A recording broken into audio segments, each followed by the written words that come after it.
அவள் கண்களில் ஒளிவிட்ட பிரகாசத்தைக் கண்டு ஒரு கணம் நின்று துடித்தது அவனின் இதயம். வா போகலாம். அவனது குரல் அவனையும் அறியாமல் கெஞ்சியது.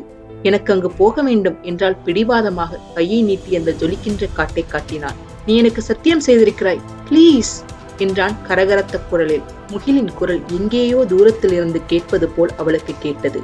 திரும்பி முகிலை பார்க்க வேண்டும் என்று அவள் அறிவு அவளுக்கு சொல்லியது. ஆனால் அவள் கண்களோ அந்த தேவலோகம் போன்ற காட்சியை விட்டு நகரமாட்டேன் என்று அதிலேயே நின்றது. உடலும் மனமும் அவள் வசமிழந்து அந்த காட்டை நோக்கி போக துடித்துக் கொண்டிருந்தது. முகிலின் ஆற்றொணா வேதனையுடன் கூடிய கெஞ்சல்களையும் மீறி அந்த காட்டை நோக்கி ஒரு அடி எடுத்து வைத்தாள். இல்லை, அடி எடுத்து வைக்க முயன்றாள். குழப்பத்துடன் மீண்டும் அந்த காட்டை நோக்கி நகர முயற்சித்தாள். என்ன முயன்றும் அவளால் இருந்த இடத்தை விட்டு நகர முடியவில்லை. குழப்பமும் கேள்வியும் ஒன்றுடன் ஒன்று போட்டியிட முகிலை பார்த்தாள் மாயா.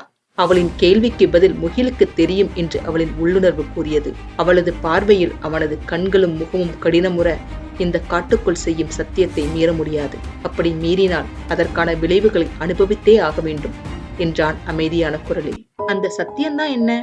யார் இந்த முகில்? யார் இந்த மாயா? இவங்களுக்கும் அந்த சத்தியத்துக்கும் என்ன சம்பந்தம்? தெரிஞ்சுக்க ஆர்வமா இருக்கீங்களா? அப்படின்னா கண்டிப்பா தாமரை செல்வி மோகன் எழுதிய அன்றும் இன்றும் என்றென்றும் நீ நாவலை தவறாம வாங்கி படியுங்க.